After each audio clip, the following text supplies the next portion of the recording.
మూడుముళ్ళ బంధం part 117. Hi friends, ఒకప్పటి వైష్ణవిని చూడాలంటే ఈ ఎపిసోడ్ని మిస్ అవ్వకుండా పూర్తిగా చూడండి. సాగర్ గొంతు వినగానే కీబోర్డుపై పనిచేస్తున్న తన చేతి వేళ్ళు సడన్గా ఆగిపోయి ప్రియా వైపు చూస్తాడు తరుణ్. ప్రియా మాత్రం వర్క్ చేస్తూనే, నాకు ప్రతిసారి ఖాళీ ఉంటుంది అనుకుంటున్నావా? ఇక్కడికి వచ్చిన దగ్గర నుండి నాకు కొంచెం కూడా రెస్ట్ లేదు. నువ్వు కాల్ చేయలేదు అంటే నాకు ఖాళీ ఉంటేనే కదా నీకు కాల్ చేసేది అని కోపంగా అంటుంది. దానికి సాగర్, హే ప్రియా, ఇప్పుడు నువ్వు ఎందుకంత కోపంగా మాట్లాడుతున్నావు? నేనేదో సరదాగా అన్నాను. అయినా నువ్వెప్పుడూ కూడా అందరితో సరదాగా మాట్లాడతావు కదా, ఇంతకీ మేడంకి ఎందుకంత కోపం వచ్చింది అని అడుగుతాడు సాగర్. సాగర్ ప్రియాతో అంత క్లోజ్గా మాట్లాడుతుంటే తరుణ్కి అస్సలు నచ్చడం లేదు. ప్రియా మాత్రం సాగర్ మాటల్ని పెద్దగా పట్టించుకోదు. ఎందుకంటే ఎప్పుడూ సాగర్ అలాగే మాట్లాడుతూ ఉంటాడు. అందుకు నార్మల్గానే అదేం లేదు, చిన్న డిస్టర్బెన్స్ వల్ల కొంచెం చిరాకులో ఉన్నాను.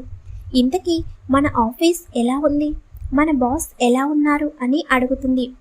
దానికి సాగర్, అందరినీ అడుగుతున్నావు కానీ నువ్వు ఎలా ఉన్నావు అని అడగవేంటి అని అంటాడు. దానికి ప్రియా, సరే అయితే నువ్వెలా ఉన్నావు చెప్పు అని అంటుంది. నేను అస్సలు బాగోలేను అని సాగర్ అనగానే ప్రియా కంగారుగా, ఏమైంది, నీ హెల్త్ ఏమీ బాగోలేదా అని అంటుంది. అవును, నాకు నచ్చిన వస్తువు నా నుండి దూరంగా వెళ్ళిపోయింది. నేను ఎంతో ఇష్టపడ్డాను.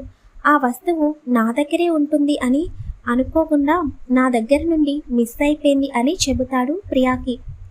సాగర్ ఏం మాట్లాడుతున్నాడో అర్థం కాక ఏ వస్తువు అని అడుగుతుంది. తరుణ్కి మాత్రం సాగర్ మాటలు క్లియర్గా అర్థమవుతున్నాయి. సాగర్ మాట్లాడేది ప్రియా గురించి అని తెలుస్తుంటే తరుణ్ పిడికిలి బిగుసుకుంటుంది. తరుణ్కి బాగా కోపం వస్తుంది. సాగర్ ప్రియాతో టైం చూసుకుని చెబుతాలే ఆ వస్తువేంటో, ప్రస్తుతానికైతే ఇప్పుడు నీతో చెప్పలేను అని అంటాడు. సరే అయితే ఆ వస్తువేదో నీకు త్వరగా దొరకాలని కోరుకుంటాలే అని ప్రియా అనగానే, నిజంగానా? నువ్వు కోరుకుంటే తప్పకుండా ఆ వస్తువు నా దగ్గరికి వస్తుంది అని అంటాడు. ప్రియా అమాయకత్వానికి, సాగర్ తెలివికి తరుణ్కి కోపం వస్తుంటే ప్రియా అని గట్టిగా అరుస్తాడు. వెంటనే ప్రియా ఉలిక్కిపడి తరుణ్ వైపు చూస్తుంది. అప్పటికే తరుణ్ ప్రియాని కాల్ చేసేలాగా చూస్తూ ఉంటాడు. అప్పటి వరకు తన ఎదురుగా తరుణ్ ఉన్నాడని మర్చిపోయిన ప్రియాకి ఒక్కసారిగా తరుణ్ని చూడగానే సడన్గా ఫోన్ కట్ చేసేస్తుంది. వెంటనే మనసులో, నేనేంటి ఇతను ఎదురుగా ఉండగానే ఇలా మాట్లాడుతూ కూర్చున్నాను, ఇప్పుడు ఈయన గారు ఏమంటారో అని తరుణ్ వైపు చూస్తుంది. తరుణ్ సీరియస్గా ప్రియా వైపు చూసి, ఇది ఇల్లు అనుకుంటున్నావా లేక ఆఫీస్ అనుకుంటున్నావా? వర్క్ చేస్తూ ఫోన్ మాట్లాడుతున్నావేంటి? ఎక్కడన్నా ఏదన్నా మిస్టేక్ జరిగితే కొన్ని కోట్లలో లాస్ వస్తుంది, ఆ మాత్రం తెలియదా అని సీరియస్ అవుతాడు. ఇంకొకసారి ఆఫీస్లో ఉండగా కాల్స్ మాట్లాడితే అస్సలు యాక్సెప్ట్ చేయను. కావాలంటే ఇంటికి వెళ్ళిన తర్వాత తీరిగ్గా కూర్చుని నువ్వు సోది వెయ్యి అని చెప్పగానే ప్రియాకి కోపం వస్తుంది. కానీ తన తప్పు ఉంది కాబట్టి ఏమీ మాట్లాడకుండా సారీ అని చెప్పి వర్క్ చేసుకుంటూ ఉంటుంది. వైష్ణవి, విక్రమాదిత్య ఇద్దరూ కలిసి ప్రజెంటేషన్ ప్రిపేర్ చేస్తూ ఉంటారు. అలా ఈవినింగ్ అయిపోతుంది. తర్వాత విక్రమాదిత్యకి తరుణ్ నుండి కాల్ వస్తుంది. బావా, ఒకసారి నువ్వు ఆఫీస్కి రావాలి, నిన్ను మీట్ అవ్వడానికి క్లయింట్స్ వచ్చారు అని చెబుతాడు. విక్రమ్ కొంచెం సేపు ఆలోచించి, సరే వస్తున్నాను అని వైష్ణవితో, ఆఫీస్కి వెళ్ళాలి, నువ్వు ప్రజెంటేషన్ ప్రిపేర్ చేస్తూ ఉండు, నేను ఒక 1 అవర్లో వచ్చేస్తాను, బయటికి మాత్రం ఎక్కడికి వెళ్ళకు అని చెబుతాడు. అలాగే నీ ఫోన్ స్విచ్ ఆఫ్లో ఉన్నట్టుంది, ముందు దాన్ని ఆన్ చెయ్యి అని చెప్పగానే వైష్ణవి సరే అని అంటుంది. విక్రమాదిత్య వైష్ణవిని దగ్గరికి తీసుకుని, జాగ్రత్తగా ఉండు, త్వరగా వచ్చేస్తాను అని చెప్పి అక్కడ నుండి ఆఫీస్కి స్టార్ట్ అవుతాడు. వైష్ణవి వెళ్ళి తన బ్యాగ్లో ఉన్న ఫోన్ ఆన్ చేస్తుంది. ఫోన్ ఆన్ చేయగానే విక్రమాదిత్య నుండి, రిత్విక్ నుండి మిస్డ్ కాల్స్ కనిపిస్తాయి. ఒకసారి మార్నింగ్ జరిగిందంతా గుర్తు చేసుకుంటుంది వైష్ణవి. ముందు రిత్విక్ మనసులో నుండి నన్ను తీసేయాలి, తనతో ఫ్రెండ్షిప్ చేస్తూ తన మనసులో నుండి నన్ను తీసేటట్టు చేసి ఒక మంచి అమ్మాయిని చూసి రిత్విక్ ఇచ్చి పెళ్లి చేయాలి అని డిసైడ్ అవుతుంది వైష్ణవి. కానీ ఇవేమీ తెలియని రిత్విక్ మాత్రం వైష్ణవిని పెళ్లి చేసుకోవాలని అనుకుంటూ ఉంటాడు. వైష్ణవి వెళ్ళి ల్యాప్టాప్లో వర్క్ చేసుకుంటూ ఉండగా రిత్విక్ నుంచి కాల్ వస్తుంది. వైష్ణవి ఫోన్ అటెండ్ చేయగానే హలో వైషు, ఇప్పుడు నీకు ఎలా ఉంది, బాగుందా అని అడుగుతాడు. పర్వాలేదు, ఇప్పుడు బాగానే ఉంది. నువ్వు ఇంటికి వెళ్ళిపోయావా అని అడుగుతుంది. లేదు వైషు, నేను ఇక్కడే మీ అపార్ట్మెంట్లోనే మీ ఫ్లోర్లోనే ప్లాట్ తీసుకున్నాను అని చెప్పగానే ఒక్కసారిగా లేచి నుంచుని షాక్ అయ్యి వాట్ అని అరుస్తుంది. అవును వైష్ణవి, మీ ఫ్లాట్కి ఎదురుగా ఉన్న ఫ్లాట్లో నేను ఉంటున్నాను అని చెప్పగానే వైష్ణవి తన ఫ్లాట్ నుండి బయటకు వస్తుంది.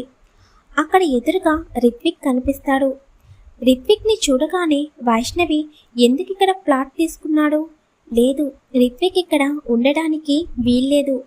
ఒకవేళ రిత్విక్ ఇక్కడే ఉంటే విక్రమాదిత్య గారికి అస్సలు నచ్చదు. ముందు తనని ఇక్కడ నుండి పంపించేయాలి అని అనుకుని తన ఫ్లాట్కి లాక్ వేసి రిత్విక్ దగ్గరికి వెళ్తుంది. వైష్ణవి తన దగ్గరికి రావడం చూసిన రిత్విక్కి చాలా హ్యాపీగా అనిపిస్తుంది. వైష్ణవి రిత్విక్ దగ్గరికి రాగానే ఇక్కడ బయటుండి మాట్లాడడం మంచిది కాదు వైషు, లోపలికి రా అని చెప్పి వైష్ణవిని లోపలికి తీసుకువెళ్తాడు. తర్వాత వైష్ణవి సోఫాలో కూర్చుని రిత్విక్ అక్కడే కూర్చుని ఎందుకు వైషు ఇలా చేస్తున్నావు? నువ్వు ఎందుకు ఆ విక్రమాదిత్యతో ఉంటున్నావు? నిన్ను వాడు బెదిరించాడా? కావాలని బలవంతంగా ఎంగేజ్మెంట్ చేసుకున్నాడా అని అడుగుతాడు. రిత్విక్ విక్రమాదిత్య గురించి వాడు వీడు అంటుంటే వైష్ణవికి బాగా కోపం వస్తుంది. కానీ నెమ్మదిగా చెప్పాలని ముందు నేను నీతో కొన్ని విషయాలు చెప్పాలి, అవి విన్న తర్వాత నువ్వు డిసైడ్ అవ్వు అని చెబుతుంది. వైష్ణవి తనతో మాట్లాడుతుంటే చాలా హ్యాపీగా అనిపించి చెప్పు వైషు, నువ్వు ఏం చెప్పినా నేను వింటాను అని అంటాడు. నన్నెవరూ బలవంతంగా ఇక్కడికి తీసుకురాలేదు. నేను ఇష్టప్రకారమే విక్రమాదిత్య గారితో కలిసి వచ్చాను. నాకు విక్రమాదిత్య గారంటే చాలా ఇష్టం. ఎంత ఇష్టం అంటే విక్రమాదిత్య గారిని పెళ్లి చేసుకుని జీవితకాలం విక్రమాదిత్య గారితో ఉండాలని నా కోరిక. నేను విక్రమ్ గారిని ప్రేమిస్తున్నాను. నేను నిన్ను ఒక ఫ్రెండ్గా మాత్రమే భావిస్తున్నాను. అందుకే ఇప్పుడు నీ దగ్గరికి వచ్చాను. అలాగే నువ్వు నా గురించి ఎంతో ఆలోచిస్తావని నాకు తెలుసు. అందుకే నేను నీకు ఒక విషయం చెప్పాలని అనుకుంటున్నాను అని అంటుంది వైష్ణవి. నువ్వు నా గురించి మర్చిపోయి ఇప్పటి నుండి అయినా నీ జీవితంలోకి వేరే వారిని ఆహ్వానించు అని చెబుతుంది వైష్ణవి. వైష్ణవి చెప్పే ఒక్కొక్క విషయానికి రిత్విక్ కళ్ళ వెంట నీళ్లు వస్తాయి. వైష్ణవి వైపు కన్నీళ్లతో చూసి నీకు నా ప్రేమ అర్థం కావడం లేదా వైషు? నేను నిన్ను ఎంతలా ప్రేమించానో నీకు తెలియడం లేదా? మొన్నే కదా విక్రమ్ వచ్చింది. నేను నీతో చాలా కాలం నుండి ఉంటున్నాను. అలా ఎలా నన్ను కాదని ఆ విక్రమాదిత్యని ప్రేమిస్తున్నావు అని అడుగుతాడు. చూడు రిత్విక్, ప్రేమ అనేది ఎప్పుడు పుడుతుందో తెలియదు. నేను నిన్ను ఫ్రెండ్గా అనుకున్నాను. కానీ విక్రమ్ గారిని చూసినప్పుడు తను లేకపోతే నేను లేను అనే ఫీలింగ్ వచ్చింది. కానీ నీతో ఉన్నప్పుడు నువ్వు ఫ్రెండ్గా నాతో ఉండాలని మాత్రమే అనుకున్నాను. నా లైఫ్ నీతో ఎప్పుడు షేర్ చేసుకోవాలని నేను అనుకోలేదు. నువ్వు ఎప్పుడు కూడా నాకు ఒక మంచి ఫ్రెండ్వి మాత్రమే అని అనగానే రిత్విక్ వెంటనే లేచి వైష్ణవి చేతులను పట్టుకుని ప్లీజ్ వైషు, నువ్వలా మాట్లాడకు, నేను తట్టుకోలేను. నా గురించి బాగా ఆలోచించు. నేను నీ బెస్ట్ ఫ్రెండ్ని అంటున్నావు కదా, ఆ ఫ్రెండ్ని కాస్త భర్తగా చూడడానికి ట్రై చేయవా అని అనగానే వెంటనే వైష్ణవి రిత్విక్ చేతులను వదిలేసి ప్లీజ్ రిత్విక్, నీ పైన నాకు కోపం వచ్చేటట్టు చెయ్యకు. నేను విక్రమ్ గారిని మాత్రమే ప్రేమిస్తాను. విక్రమ్ గారిని మాత్రమే పెళ్లి చేసుకుంటాను. నీ పైన నాకు అటువంటి ఫీలింగ్స్ ఏమీ లేవు, ఎప్పటికీ రావు కూడా. నా జీవితం మొత్తం విక్రమ్ గారికి మాత్రమే. నిన్ను ఫ్రెండ్గా మాత్రమే నేను యాక్సెప్ట్ చేయగలను. అంతకు మించి నా దగ్గర నుండి నువ్వు ఏమీ ఎక్స్పెక్ట్ చెయ్యకు అని చెబుతుంది వైష్ణవి మాటలు వింటుంటే రిత్విక్కి ఆశ్చర్యంగా అనిపిస్తుంది. వెంటనే రిత్విక్ కోపంగా, అసలు ఆ విక్రమాదిత్య నేను లేని సమయంలో నిన్ను ఏం చేశాడు? లేదు, నువ్వు ఒకప్పటి వైష్ణవి కాదు, చాలా మారిపోయావు. నేను వెళ్ళిన తర్వాత వాడు మాయమాటలు చెప్పి నిన్ను నమ్మించి వాడిని ప్రేమించేలాగా చేసుకున్నాడా అని గట్టిగా అరుస్తాడు. రిత్విక్ అలా అరిచేసరికి వైష్ణవికి ఒక క్షణం భయం వేస్తుంది. వెంటనే రిత్విక్ వైపు చూసి, చూసావా ప్రేమ అని అంటున్నావు, కానీ వెంటనే నాపై ఎంత సీరియస్ అయ్యావో నీకు అర్థమవుతుందా అని అనగానే, వైష్ణు నువ్వు నన్ను ఎందుకు అర్థం చేసుకోవడం లేదు? నువ్వు నాకు దూరం అవుతున్నావని బాధతో నేను ఇలా కోపంగా మాట్లాడుతున్నాను. అయినా తప్పంతా నీది కాదు, నాదే. నిన్ను వదిలి అనవసరంగా నేను వెళ్ళాను. నీ నుండి దూరంగా వెళ్ళకపోయి ఉండుంటే నీ లైఫ్లోకి ఆ విక్రమాదిత్య వచ్చేవాడు కాదు అని అంటాడు. చూడు రిత్విక్, ఒకటి గుర్తుపెట్టుకో, ఎవరితో ముడిపడాలో ముందే రాసిపెట్టి ఉంటుంది. నువ్వు అనుకున్నంత మాత్రాన నేను విక్రమాదిత్య గారిని నా లైఫ్లోకి రానివ్వనని నువ్వెలా అనుకుంటావు? చెబుతున్నాను కదా, విక్రమాదిత్య గారితో మాత్రమే నా జీవితం. ఇంకొకసారి నువ్వు ఎప్పుడు విక్రమాదిత్య గారి గురించి తక్కువగా మాట్లాడకు అని కోపంగా అంటుంది. వెంటనే రిత్విక్ పైకి లేచి వైష్ణవిని హత్తుకుని, ప్లీజ్ వైషు అని అనగానే వైష్ణవి రిత్విక్ని దూరం జరిపి చంప మీద గట్టిగా కొడుతుంది. వైష్ణవి అలా కొట్టగానే రిత్విక్ పక్కనే ఉన్న సోఫాలో పడిపోతాడు.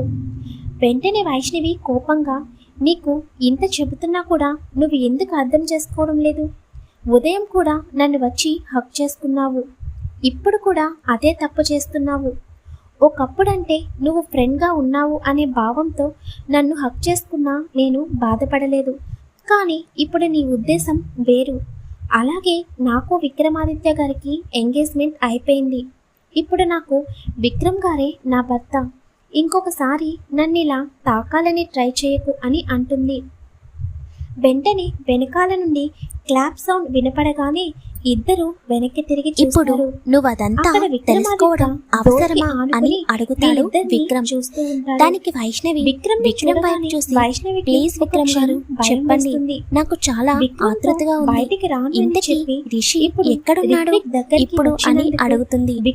దానికి విక్రమ్ తను ఆస్ట్రేలియా వెళ్ళిపోయాడు, ఇంకెప్పుడు తన నుంచి నీకు ఎటువంటి ప్రెజర్ ఉండదు అని విక్రమ్ అనగానే వైష్ణవి గట్టిగా, ఆస్ట్రేలియా వెళ్ళిపోవడం ఏంటి, ఇదంతా ఎప్పుడు జరిగింది అంటే రిషి వల్ల నాకు ఇంకా ఎటువంటి ప్రాబ్లం ఉండదా అని సంతోషంగా అడుగుతున్నాను.